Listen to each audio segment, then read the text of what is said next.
This is chapter 16 of Drumlin Fever. Brian looked down at his sleeping brother. The bed was in total confusion. Covers in a ball at one side, and Kevin, wearing only underpants during the warm night in fetal position, his head toward the foot of the bed, still clutching his mussed and tears-stained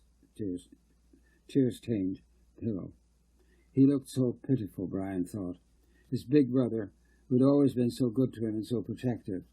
He didn't now look like the commander of the brave little army that had set out yesterday to harass the enemy and had succeeded so well. The loss of his sisters was coming through to Brian. He had been concerned the night before, but at second hand. He saw the distress around him, but was accustomed to keeping a cold distance, lest excitement aggravate his allergy. But the killing of the little dog up that road had pumped a dangerous hormone into Brian's body, and now he was angry. He was angry the way his brother and father had been, but it was a new and mind-blowing experience. Ever concerned with the little things, little live things, the thought of these monsters innovating, killing the little dog had only angered him. It clarified his mind. Anger and a clear mind do not usually go together, but they did this time. He saw clearly that there was really nothing his parents could do about the girls, so coming back to the house, he avoided their room. But he was sure that Kevin somehow had a key to the girls' whereabouts. Kevin had been their declared enemy for years, and he was upset now with a special guilt, as though he had done something to make them disappear. Also, Kevin had several times in the last day looked at Brian in a way he did not understand, as if they shared some secret, only Brian did not know what that secret of shared experience was. He was pleasantly surprised at his total relief from allergy for the past 24 hours, but made no connection between that and Kevin's strange glances. What connection could there be? Anyway, Kevin was always a stranger, a slave of mood. Brian had always been a slave to his defensive body system. "Kevin, wake up," he whispered, shaking him gently. "You have to find the girls. Wake up."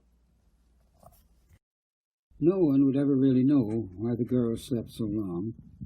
Linda lay flat now, and her breathing was hardly noticeable. It was Debbie who stirred, and Debbie who saw herself in that strange and changing world. Or was it an old world? These thoughts did not occur to her, for she was not thinking. Her bright imaginative mind was matched by the bright visions she saw and felt. For the first time in this experience, she saw herself and Linda up and moving. The mountain had come into view, larger than ever, and they were pushing their way through the strange trees and grasses that surrounded it. Were they trying to reach it? No, the mountain could wait. But even as they pushed their way through, they were dancing. Even Linda, ungainly and brainy as she was lightly stepping in some rhythm in time with Debbie. Debbie still led, and they were going not to, but around the mountain, tripping along with the gay fantasy that was Debbie's mark. High over them, the deep scoring of the mountain still resembled a face with only one feature and only one expression. It seemed to be urging Debbie to move faster, and for the first time she felt fear and urgency. What was it they should dance away to anyway, or from? The face did not say, but whatever it was, they must move quickly. Reassurance flooded back for the little girl as she took her elder sister's hand and they danced through the undergrowth. Perhaps it would be a feast that lay around the mountain, for a burning smell was now just making itself known. Something spilled in the oven and burning up the heat. Debbie tried to focus on food in her mother's kitchen, but no image would come.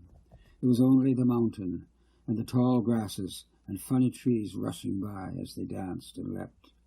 Sometimes an extra leap would raise them high, and they would float along, skimming over the ground without touching it, also able somehow to postpone that moment of touching down. Indeed, to fly low by some magic of dancing feet. Light and warmth flooded everything around them. Thelma awoke with a start, sitting up in bedroom, brightly lit by the sun. There was a sound of voices outside, and she narrowly remembered having heard a car in her sleep. Must be late, certainly warm. She and Albert were as bare of clothes as were the bed, and yet the chill of the wind that comes just after dawn had not wakened them. Quick, Albert, get some clothes on. There are people outside. Albert dashed for his shirt and pants and was halfway down the stairs, more or less clothed, before he remembered about the girls. So his expression was the more ghastly as he opened the door to his visitors, anxiety and guilt mixing with the shock of awakening. The person he first saw was Skip Martin, his colleague from the county office shop. Skip advanced, holding out his hand, obviously concerned. He'd driven up to join the search and had heard a news flash that the girls' bodies had been found beside the road in Warkworth. Bert, I can't tell you how concerned I am about you and Thelma. I'm just so worried to hear the news. Thanks, Skip. Yes, we're very upset. That moment, the other man came forward. He was Sam Hagerman, a provincial member. I was coming up here anyway to join the minister when I heard the news. Please accept my sincere sympathy. Thank you. We haven't given up hope. There may be some news this morning. Two men stared at him, unbelieving. He obviously hadn't heard the news himself. Skip started to say something, then restrained himself. He did not know how to tell a father that his two children were dead. Besides, news series were sometimes wrong. He was saved from making a decision by the roar of another car racing around the curve of the drive. It was a battered car of about 10 years vintage, and looked like one that was driven by someone 16. The engine sounded in a big top form, however, and the driver was a large blonde woman about 60, her face lined in agreeable contours, heavily sunned and never a sign of makeup. Albert broke loose from the men and ran to her. "Hello, Mother, it's good to see you here." Mrs. Urachuk embraced her son-in-law, knocking him breathless. "I have driven all the way this morning." Her accent was softer than it can be written, but was rather high-pitched for such a large woman. You expected a bit. "There's Thelma." "Here, Mother, Mary Thelma came from the veranda." She just reached. "Why don't you come in and have coffee?" Skip Hagley was to Hagley. "Let's go down the village and find out what really happened before we say anything." "Yes, good eye. Then, Mr. and Mrs. Scace, if you'll excuse us, we'll go on to Warkworth and see if we can give to help. I'll ring you, Bert, as soon as I know what's what," said Skip. The two men got into their cars, and the family group paused briefly to wave to them, then went into the house. The high spirits of their greeting was too exhausted, and grim facts needed to be faced. Albert wondered about the look on Skip's face, but supposed it was due to his unaccustomed attempt to compose an expression that could express sympathy with a person in trouble, rather than curiosity. The greater part of the Campbellford Police Department had been mounting their drag of Percy Reach, with the help of volunteers with launches of various kinds, when the false report from Constable Butler reached them. They then spent an hour while doing their work when Constable Malarkey phoned him to say that the girls had not been found in Warkworth, and it was all a misunderstanding. So they set out all over again to drag the river. The village, meanwhile, was in turmoil. The pre-teenage boys from both the visitors and the villagers had made peace through friendly hostility while swimming around the dam. But the older ones of the village resented the city teenagers, particularly the boys, who were not content with making remarks about the city girls, but made worse about the village girls, who walked by modestly, hoping to be part of the action. So there were little knobs of jeering youngsters both at the pond side and above the bridge at the park. One or two girls who had not heard of women's lib stirred up both sides. A slim girl in glasses came down to the water's edge by the park and was soon surrounded by small children from birth, village and city. The on-looking boys thought she was a come here kid, a 17-year-old he-man from Mississauga called out, "Come on, baby, take off your clothes before you go in the water like a good girl." The girl, who was Cynthia Erkelins, was 21 years old and just graduated in physical and health education. She walked over to the boy, parting the children before her gently, slapped his face, and when he put up his hands mockingly to protect himself, threw him over her shoulder and onto the ground. He walked back and began his swimming class. The boy lay dazed and had to put up with 5 minutes of jeering from his friends before they discovered tears were pouring down his face. as he felt the pain of a dislocated shoulder. As one of the boys went off to get medical help, along came Bondworthy in his long car, his confidence restored by a call to Toronto. His trump was a loud hailer, and with this he addressed the scattered group of Triple O voyageurs. "Welcome, friends of the Triple O. I hope you have had a good journey up our beautiful countryside this morning. Now you have seen this lovely village at its springtime freshest. I can tell you that we have in store for you on this lovely holiday. Later in the month, mummies and daddies will be able to look at one of the lovely land we hope you will soon own. But go back, Ontario, from buyback was the current governor for his present matter. You will hear from the Minister of Municipal Affairs, who has made a special journey just to address you, future inhabitants of our depopulated countryside." Jeers broke out from a few Warkworth people, old enough to understand, who were gathering at nearby outlets, the gas station and the liquor store. "Unfortunately, friends, we're not at the right place." "You telling me you're not?" shouted the gas station owner. "And we shall have no more to another part of the town where picnic tables and other preparations have been made available for your entertainment. So I ask you just to get into your buses again, and you will be driven across town. Please cooperate now, everybody, back to the buses." His hearers were not satisfied at all. Many had settled down to a nice chat. Some were already nipping at their booze unobtrusively. Many, especially the children, did not hear him at all, since they were accustomed to the background noises, especially on loudspeakers. But a few obedient souls started to trudge along to the buses, and the drivers warily strode over to start up the buses. Remarkably, the motors had not been left running, and what anti-pollution fanatics they had not been able to do, the threatened gas shortage and actual increase in the price had finally persuaded drivers of public transportation that a running motor was not necessary. "Here there, you fellas, you get out of here." As the driver reached the first bus, a little figure ran out from under the back and scrambled away into the park behind the privies. "Cheeky kid," the driver commented, then turned to check his tires. The right tire was going flat, hissing steadily. An old ice pick was still in it, where the boy had been interrupted. "Bastard," said the driver. Then he looked at the left tire, it was flat. "Hey, catch the kid." He turned around and then noticed that all the way down the line his fellow drivers were discovering that all four tires flat and cursing and waving to each other.